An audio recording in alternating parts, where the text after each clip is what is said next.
Okay, so let's talk about activation functions. So accept the network depth and the general composition of your network. You can also tweak two other reasons and two other areas of your learning system. One is how the neurons in your networks actually activate given a certain number of inputs, and the other one is how you define the error, the loss that is actually propagated back. A lot of research has gone into this, probably a bit more and recently into losses than in activation functions, but both areas are pretty popular for doing research. So let's first probably look into what you can do around activation functions and how you can change those to make your network learn differently.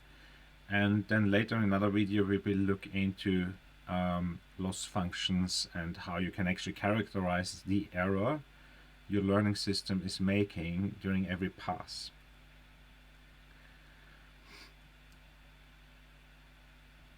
So remember, what does a neuron actually during training?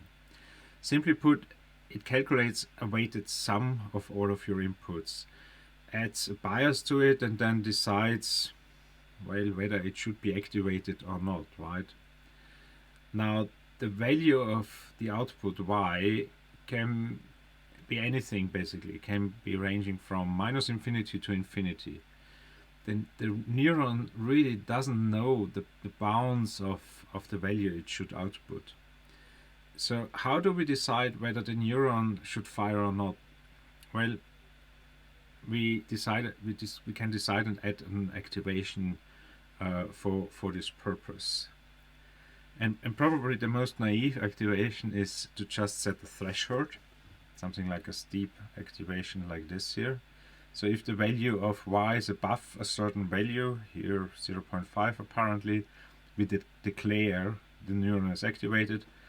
The problem with that is, of course, backpropagation requires you to have every function in your learning system being differentiable so that you can build a gradient and backpropagate the gradient, and that's definitely not the case with a step function like this. So you cannot do backpropagation with neurons that have an activation function that looks like this. Okay, so we want something to give us intermediate kind of analog signals and intermediate activation values rather than saying in a binary way activated or not. A straight line function like this here can be used as an activation where activation is proportional to the input. This way it gives a range of activations, so it is not a binary activation like a step function.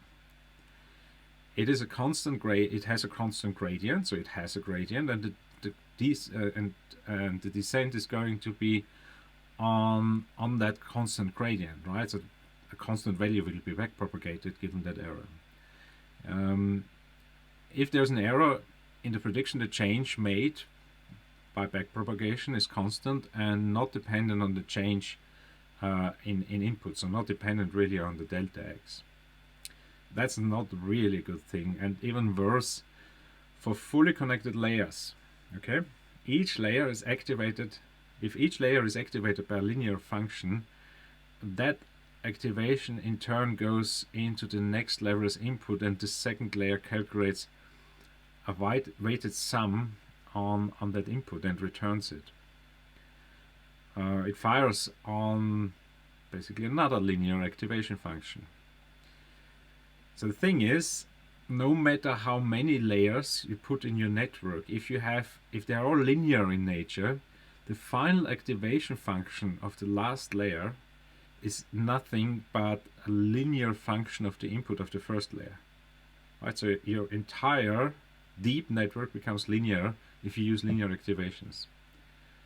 That means these n linearly activated layers can be actually represented by a single layer. Your deepness has no meaning at all if you use linear activations.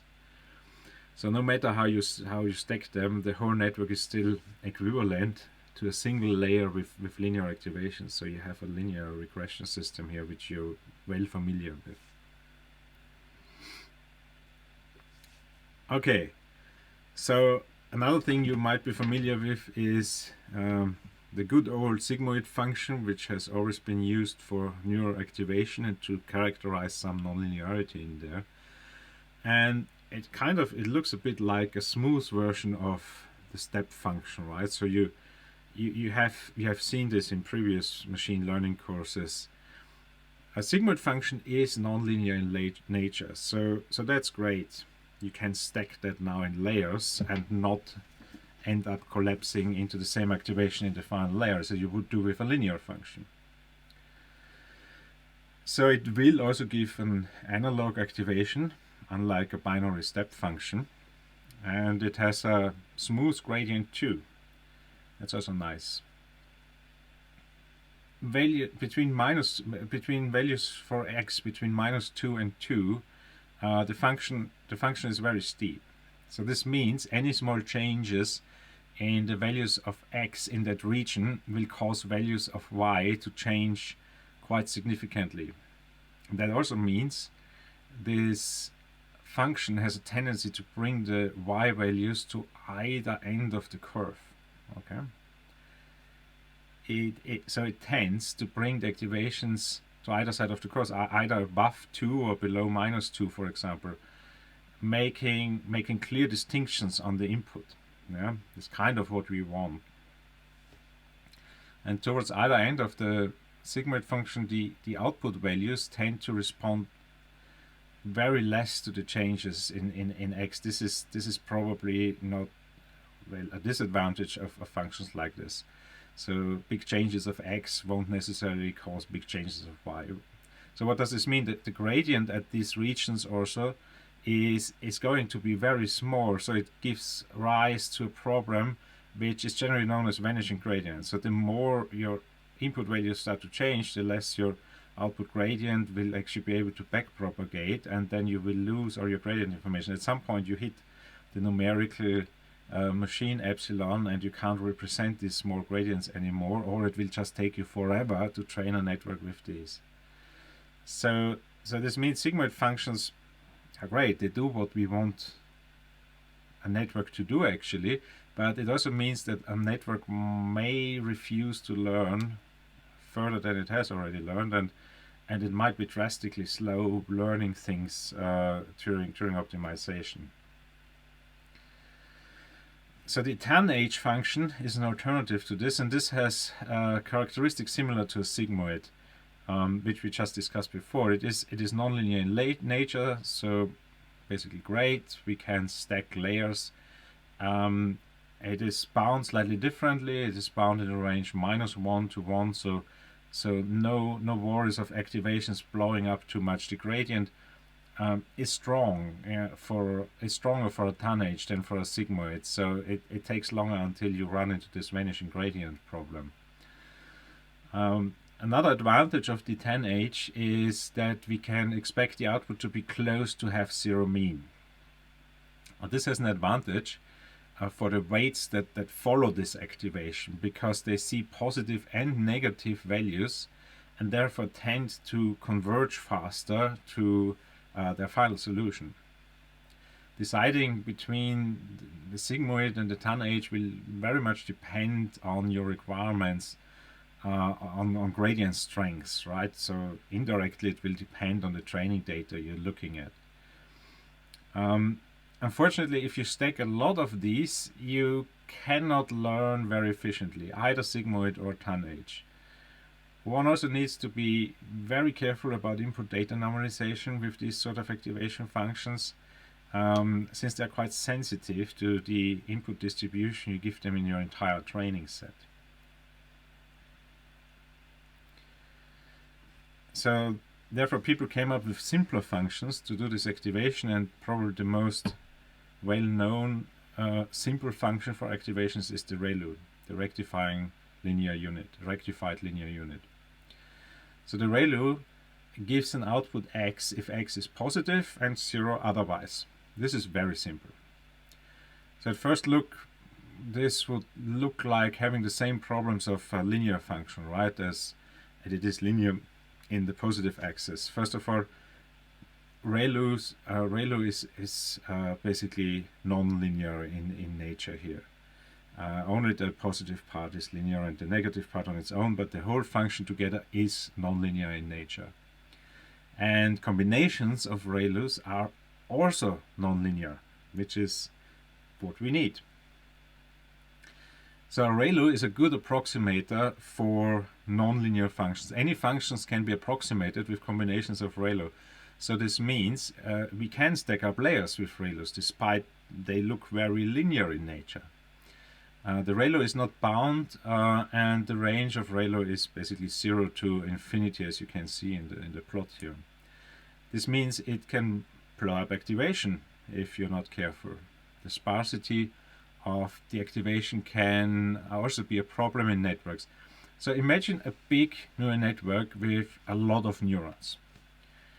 Using a sigmoid or Tanh will cause almost all neurons to fire in a kind of analog way, right? That means almost all activations will be processed to describe the output of a network.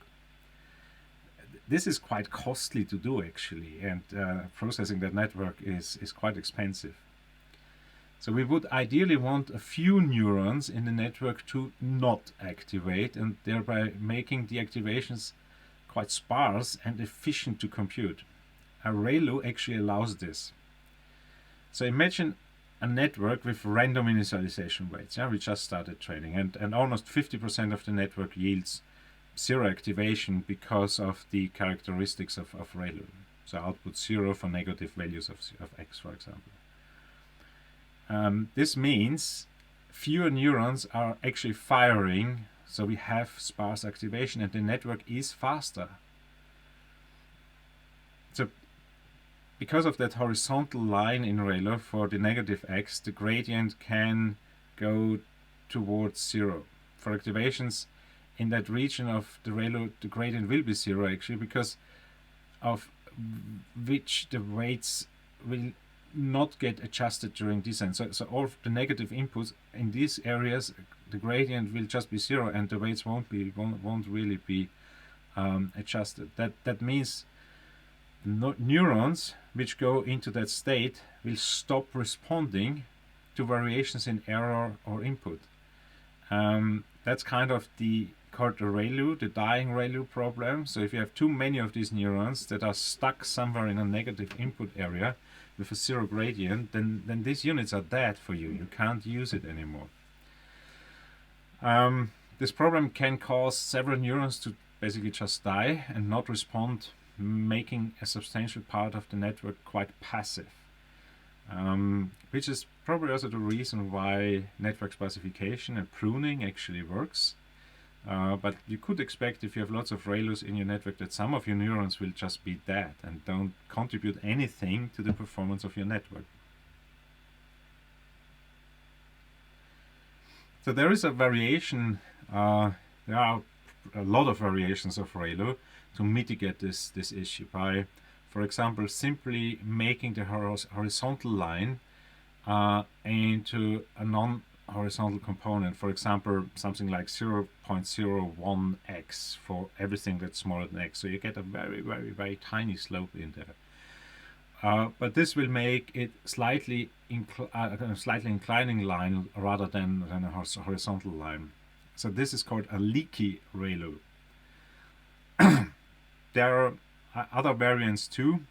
The main idea is to let the gradient actually be non-zero and recover during training eventually, even though it might be slow.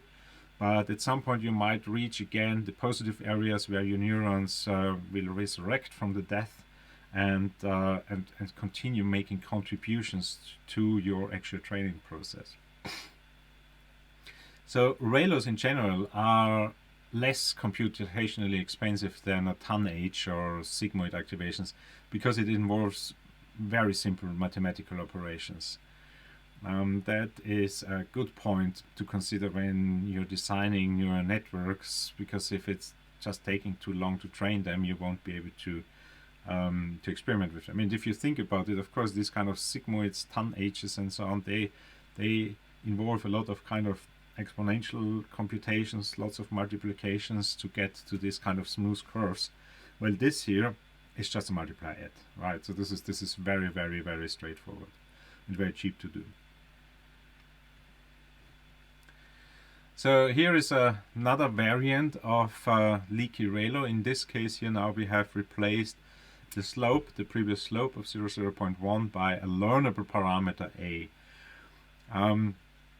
So when we call a function like this without arguments, for example in PiTorch, it uses a single parameter across all input channels. This could be this 0.1 or something else. If you call it with number of channels as input argument, the a will be separate for each of the input channels. And then from learning on, from training, that a will be optimized in a similar way as your weights are optimized. So it's just part of the set of your optimizer that optimizes these slopes. So that's called a preload. And what's interesting about these preloads is that they are about Rayleighs in general, they are actually scale invariant.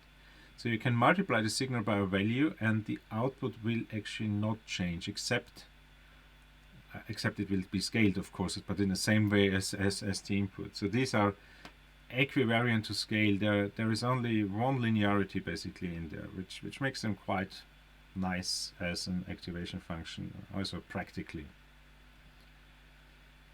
So there are other functions that look similar to Rayleigh but are smoother. So functions like these here are affected by the amplitude of the input signal, for example. They are non-linear throughout. This is the soft plus. So soft plus is a smooth approximation of the Rayleigh.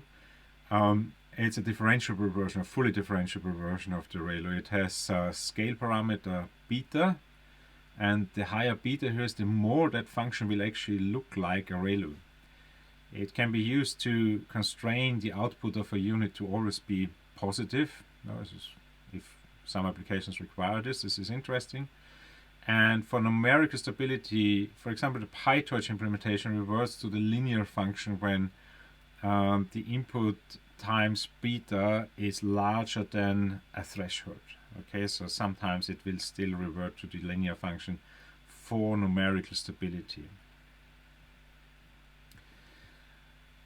So soft plus can be, like all these functions, can be parameterized in quite various ways.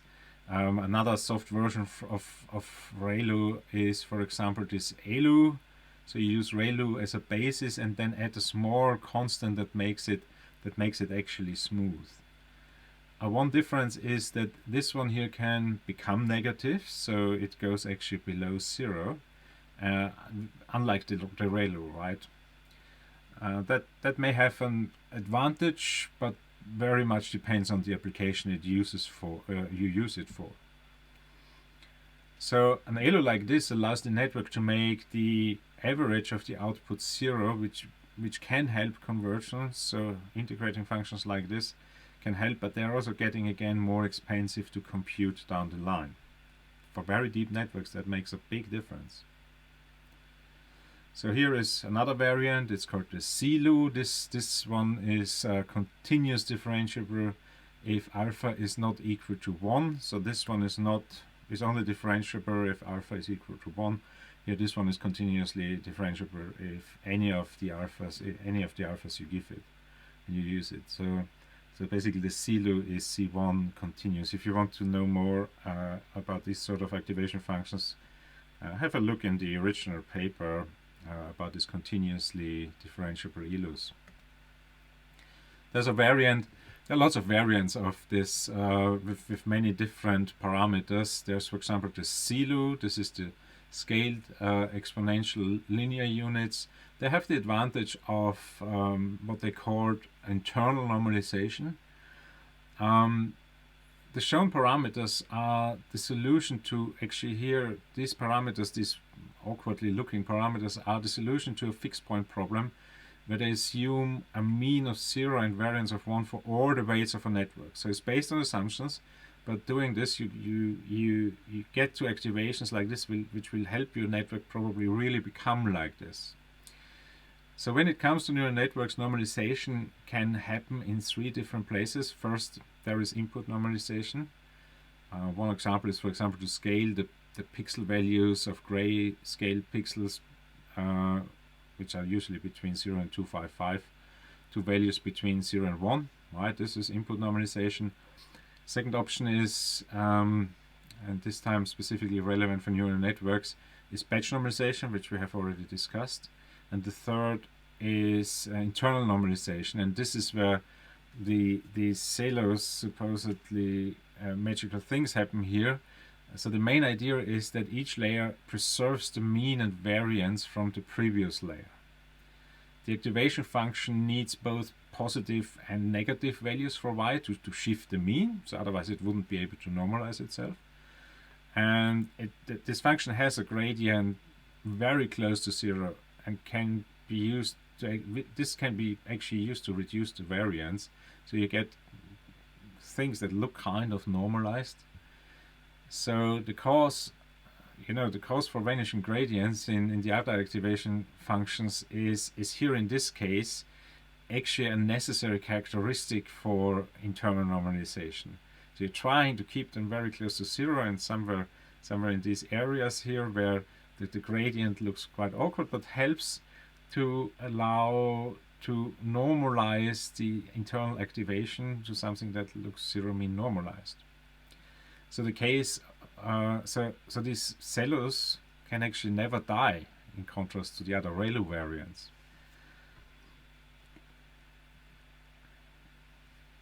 There are other variants. So for example, this one, this is quite interesting.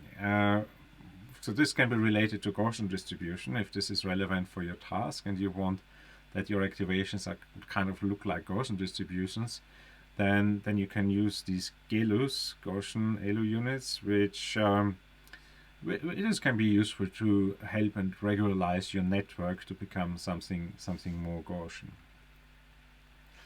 Those are variants implemented, for example, in PiTorch that look a bit awkward. It looks like for example, that Rayleigh 6, which cuts off at 6.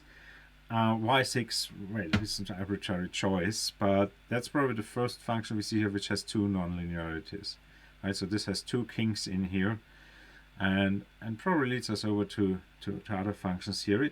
So basically what it allows you, you can make a Rayleigh that is saturating. 6 is random, as I said. But if you look closer, it looks a little bit like a very, very hard sigmoid or Tanh activation. And this is probably the purpose behind these activations, that you have an easy to compute approximation of these kind of theoretically preferable functions. So log sigmoid is another option you can maybe use or probably shouldn't use. Log sigmoid is mostly used in cost functions and not in activation functions. It's a useful function to have in a loss, and we'll see in the next video how we can build losses with these kind of functions, but they also exist.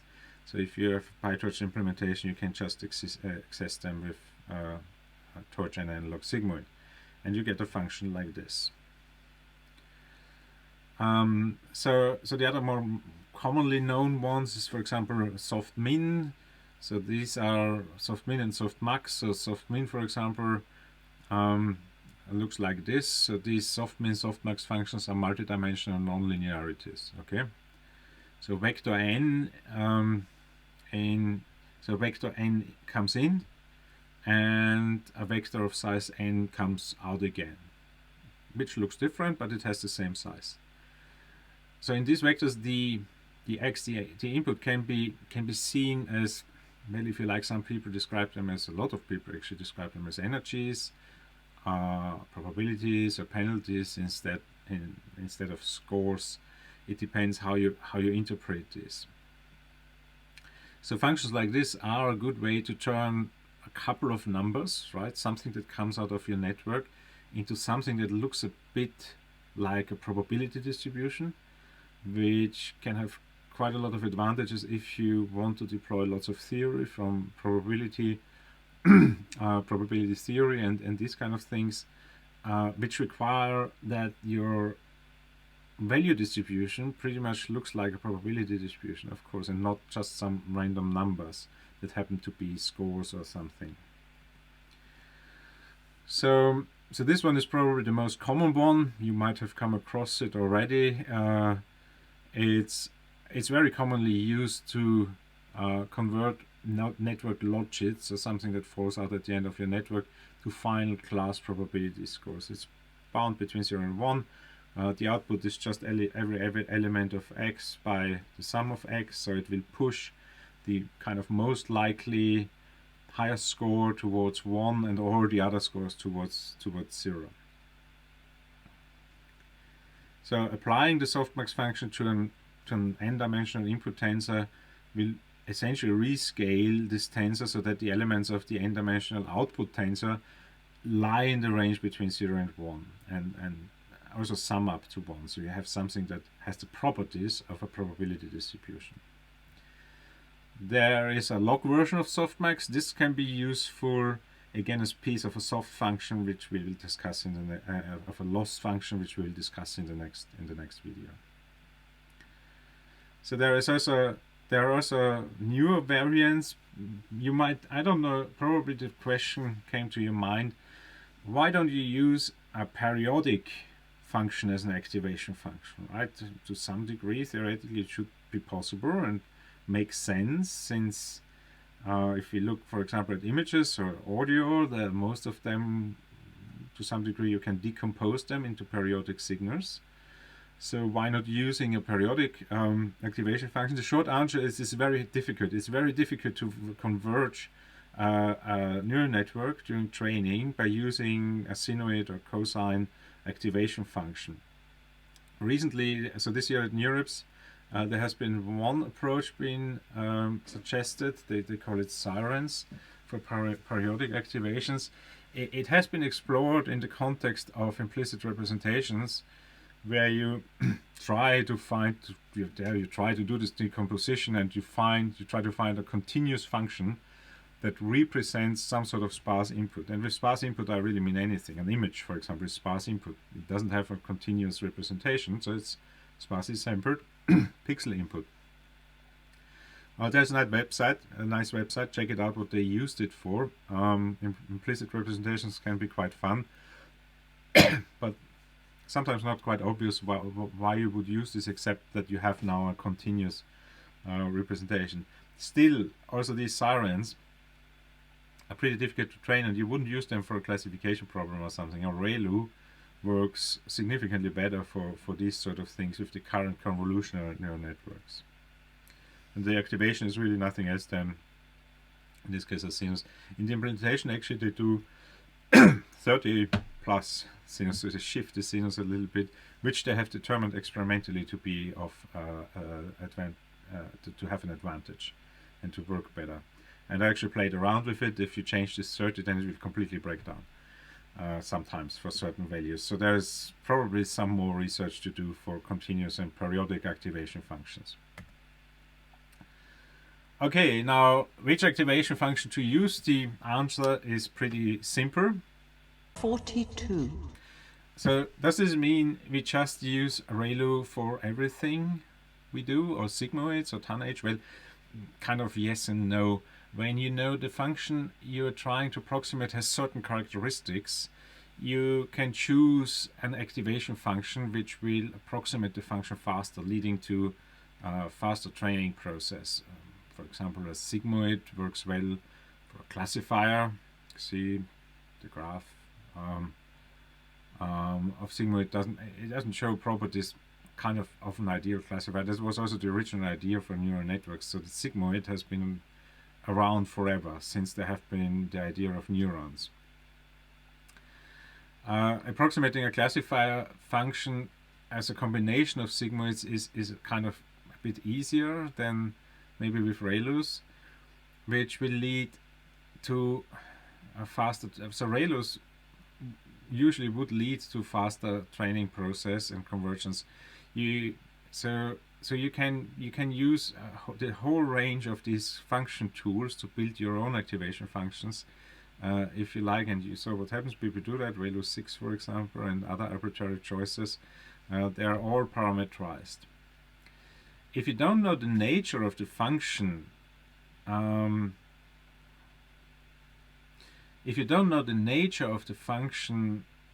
you're trying to learn, then maybe I would suggest to start with a Rayleigh and then work backwards. Rayleigh works most of the time as a general approximator, especially if you stack them deeply on top of each other. So what do we learn from this? So which function to use heavily depends on the nature of the targeted problem, right? If you know a little bit about the function you want to approximate, then you can design your activation functions. If you don't, then probably use a Rayleigh. Most often you will be fine with Rayleighs for classification problems, for example. If the network does not converge, try leaky Rayleighs, Preloads, and so on. If that doesn't help, then probably your problem is somewhere else. Tanh is quite okay for regression and continuous reconstruction problems. Use Sigmoid or Tanh for reconstruction. Tanh most often used for reconstructions, regressions, Sigmoids, Tanh, whatever you prefer. The representative power of your training set will usually outweigh the contribution of smartly chosen activation functions. So if you have a bad training set, tinkering around with the activation functions won't help you.